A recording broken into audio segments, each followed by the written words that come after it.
Channel पे।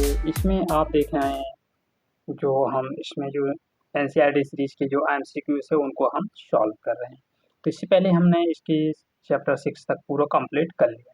तो आज हम देखेंगे इसमें चैप्टर 7 का क्वेश्चन, और चैप्टर 7 को सिंगल वीडियो में ही हम इसको रखेंगे क्योंकि इसमें थोड़ा सा ज़्यादा लेंथी है, जिसकी वजह से थोड़ा ये टाइम लेगा। तो इसमें हम सबसे पहले आज इसमें देखेंगे कि क्वेश्चन और उनको किस तरह से हम सॉल्व करेंगे। तो इसमें सबसे पहले हम स्टार्ट करते हैं। आपके लिए आप स्क्रीन पर फर्स्ट क्वेश्चन देखिएगा और इसका आंसर देने की कोशिश कीजिएगा। तो क्वेश्चन है, क्वेश्चन देखिएगा। सबसे क्या बोल रहा है क्वेश्चन, उत्तरांचल के किस जिले में मापला भूस्खलन आपदा घटित हुई है। मापला भूस्खलन आपदा इसमें घटित हुई थी, कौन सा क्षेत्र में। तो इसको देखिएगा और इसमें आंसर देने की कोशिश कीजिएगा। कौन सा क्षेत्र था वो जहाँ पर इस तरह की समस्या उत्पन्न हुई। तो इसमें ऑप्शन देखें तो ए में है बागेश्वर, और बी में है चंपावत, सी में है अल्मोड़ा, डी में है पिथौरागढ़। तो इसमें कौन सा इसमें सही आंसर बताइएगा आप। तो इसका सही आंसर है, आपको देखने को मिलेगा ऑप्शन नंबर डी, पिथौरागढ़ में। जो पिथौरागढ़ किस राज्य के यहाँ है, ये पिथौरागढ़ आपको मिलेगा किस राज्य में। तो इसका सही आंसर क्या है, पिथौरागढ़।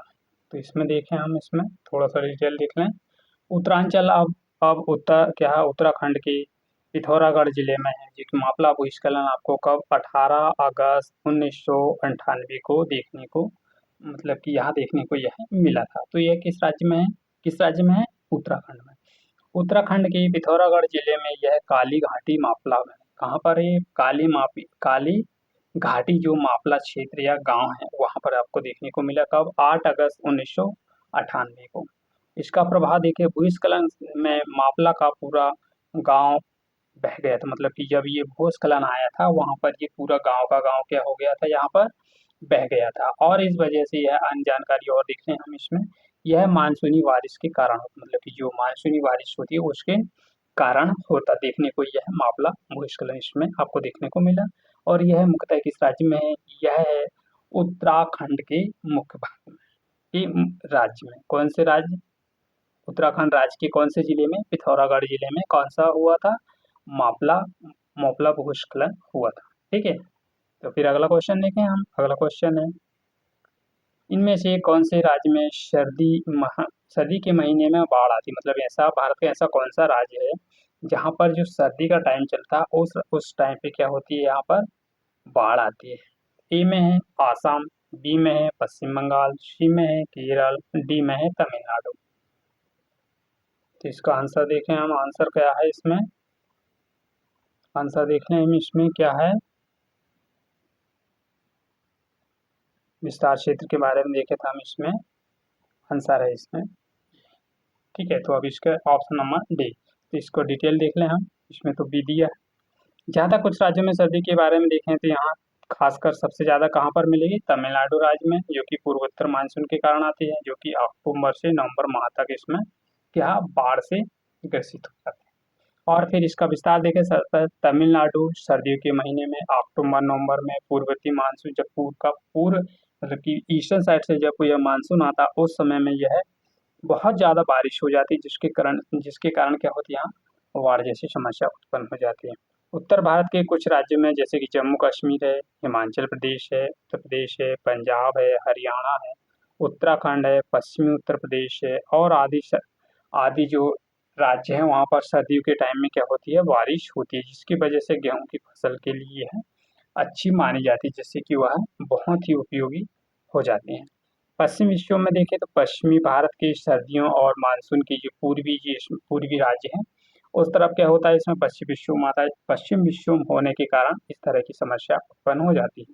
जैसे कि इसमें बाढ़ग्रस्त से ज़्यादा यह देखने से बहुत ज़्यादा क्या होता है, यहाँ पर नुकसान अत्यधिक मात्रा में होता है।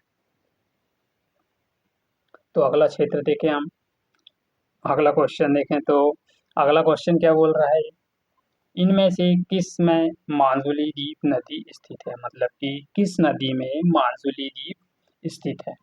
तो इसमें ए में देखें गंगा में, बी में ब्रह्मपुत्र में, सी में गोदावरी, टी में सिंधु। तो इसका आंसर तो आपको पता ही होगा। तो इसका आंसर है, सही आंसर है ब्रह्मपुत्र नदी में।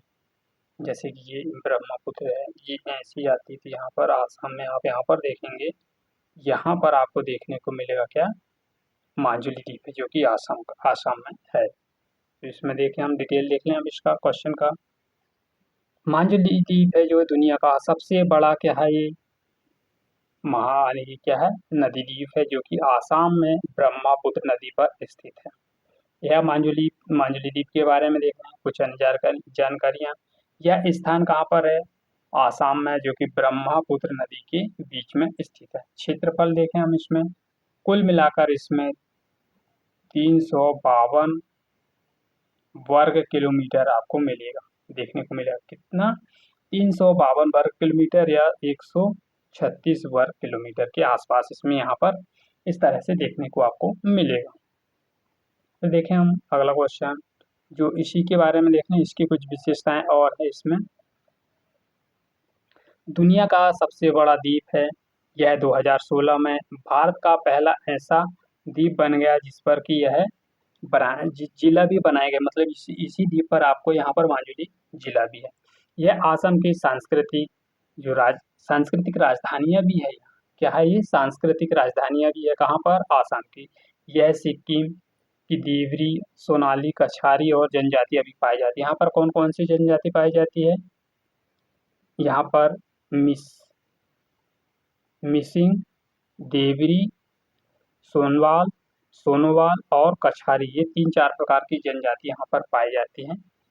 यह आपको देखने को मिलेगी 3-4। यहाँ पर ये क्वेश्चन भी बन सकता है कि यहाँ पर जो माजुली द्वीप है, माजुली द्वीप पर यहाँ पर कौन कौन सी जनजातियाँ पाई जाती हैं। तो मिसिंग, देवरी, सोनोवाल और कछारी, ये 4 प्रकार की यहाँ पर जनजाति आपको देखने को मिलेगी। यहाँ पर आपको यहाँ पर थोड़ा सा पॉइंट नोटिस करना होगा कि क्वेश्चन के फॉर्म में यहाँ पर कुछ भी पूछ सकता है। ये वन लाइन में पूछ लेगा या स्टेटमेंट के तौर पर आपको यहाँ पर स्टेटमेंट बना के दे देगा, और ये कौन सी द्वीप में है, तो उसके बारे में आपको थोड़ा सा याद रखना चाहिए कि यह पर कहाँ पर है, माजुली द्वीप पर है। यहाँ पर 4 प्रकार की क्या है, यहाँ पर जनजातियाँ।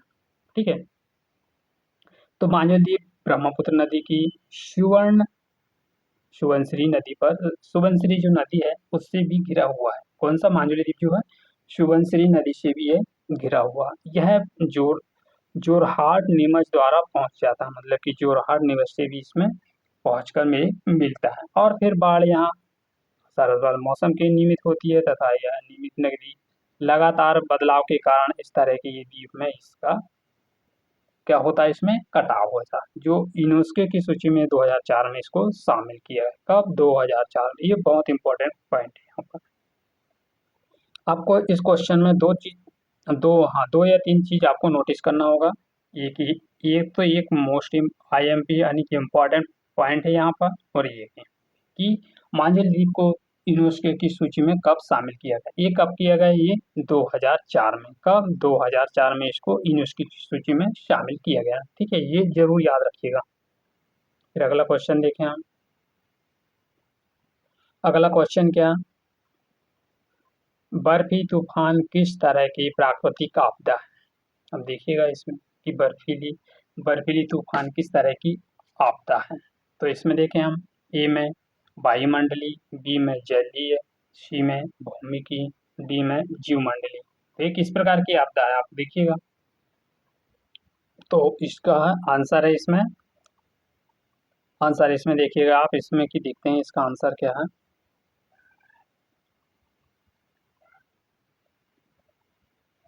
आंसर है बीज, शायद बीज है।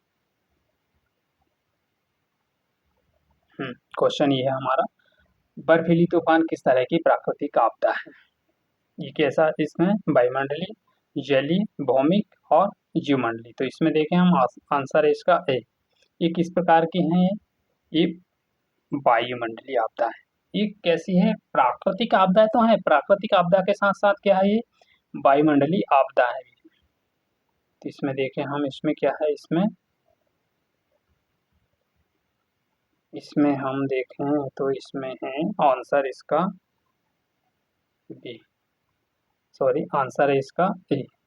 कौन सा आंसर है इसका? आंसर देखिएगा आप, तो ए आंसर इसका है, वायुमंडलीय। तो अब इसका एक्सप्रेशन देख लें हम।